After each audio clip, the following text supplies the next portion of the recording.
think that is a factor, and that factor is compounded if you're a great shit talker. The point being Conor McGregor. Conor McGregor is not just a fantastic shit talker. No, he's a world-class fighter. Fighting, yeah. A bad motherfucker, and he's capable of knocking people out with one shot. I mean, that is something people are...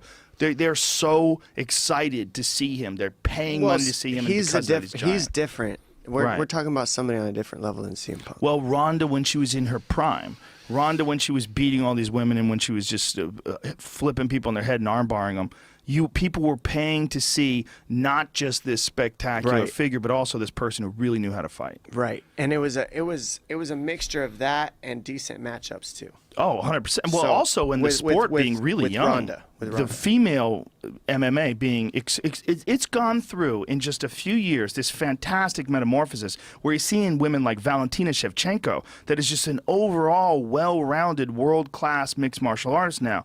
Girls like, Rose Namajunas who are coming up. These MMA fighters that are coming up that are like super talented now, and everyone's getting better. Yes. The young people coming into the game that have this really comprehensive MMA game, whereas before she was fighting people, no disrespect to her opponents, but they were limited. They were very limited. Their striking maybe wasn't so good. They were awkward. They weren't that good athletically. They weren't that strong. They couldn't last as long. They couldn't touch her on the ground, and she shined in those matchups. I guess it's just odd how you can look at somebody like Paige VanZant and the champ, Young Jacek. They're in the same way, right? Yes. Yeah, 15. Yes. 15. Yeah. Yeah. Sorry, I mix them up sometimes. That if you really look at the breakdown of the weight class, Paige VanZant and the champ are almost of equal value if you fight them to an extent because of views and who wants to see who fight. One was on Dancing with the Stars, became a big household before name. Dancing of the Stars, she got Dancing of the Stars because of. Before Dancing with the Stars, she was already on Dancing with the Stars. She's like a fucking beautiful cheerleader. Right. It's just that is the appeal that's making money. Is my point. Yeah. She can fight. She's beaten some great girls in the division. But if we're talking about Young Jacek, who can fight, put her blood, sweat, tears, like you see it in her, and everything about it. And then Paige VanZant, who is a good athlete and can fight. It's crazy the money levels that come to the same because one is just that famous and that camera perfect compared to the other one who's just that good at fighting. Not that she's not, but she's not as good on the camera as the other one. So it levels everything out. And that's what's blowing my mind is watching that happen even though the skill set isn't even close to the same. They're going to make the same money. Well, the really scary thing is when those matchups Paige get might made. make more money. Maybe, yeah. And it's crazy. That's what's trippy. It is kind of trippy, but it kind of makes sense because it's entertainment as well as fighting. It's not just a sport. Correct. It's not just who's the best sprinter. And that's where I go to, it doesn't offend me with CM Punk. Well, it doesn't offend me in that sense. What offended me was that didn't offend me that he thought it because I felt like someone should have told him. And it didn't offend me that his coaches prepared him for it because his coach is a good friend of mine, Duke Rufus. Yes. And what do you got to do? The guy comes to you and wants to learn how to fight. Throw him in there. You got to throw him in there. Yeah.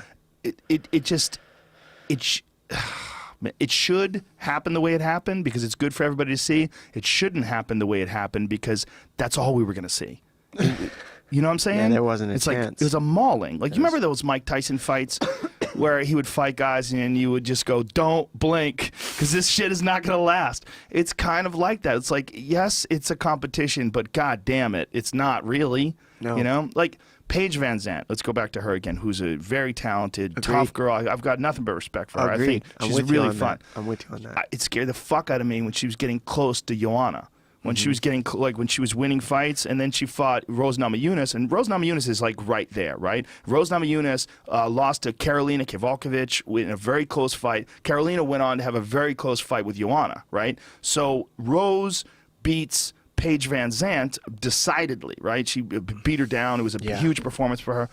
But that meant that Paige was literally 2 steps away from a murderer. I mean, Joanna, look what she did to Jessica Panay. Look what she did to Carla Esparza. I was just going to say that's my homegirl. Like, she trains with us at Alliance, and Jessica's no slouch. No slouch. And she's tough. That's the other thing. She's not just like, I mean. She took it. She's a tough girl, and all these girls are tough. But when I don't know, I was a little off when the girls came in the gym, especially at Alliance. We never had women in the gym ever my whole career.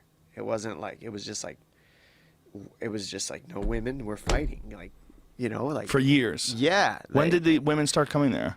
They've been with us like 2-3 years now, I want to say, maybe, if that, with our camp with Eric. But when they first came, I was a little off put. But the longer they're around, the more they're like, they're so in the sport. They're like, their eyes are just like sponges. That's the best way I could put it. And they're just so hungry to hear. And they're not just listening, they're hearing you. That's the biggest difference I noticed with the women compared to trying to work with men. Is men they listen, but they're not hearing you. They already have their own vision of, I'm CM Punk, I'm going to go out there and hit him with the right hand, and that's going to be... He had that vision. And no matter what you told CM Punk, that it wasn't going to go that way because you were a 50-time world champion and you know what's going to happen, he had that vision, and that was it. Women, you can tell them how it's going to happen, and they trust, and they listen, and they are open, and they're willing. And when you have that, and you're teaching somebody something, that's when you can watch this thing grow. And that's a huge thing with the women that I really have learned being around them, is they're just so humble in knowing where they're at. We're in a fight here, I need to listen, things could go weird. Whereas men, it's like, I was built to do this, this is me. This is how I did. I'm a man. I'm the man. I could kill anybody on earth. We're all wired that way. Ego. Is that in some ways connected to your learning to let go? It's 100% my biggest battle, and I didn't mention it because I'm still learning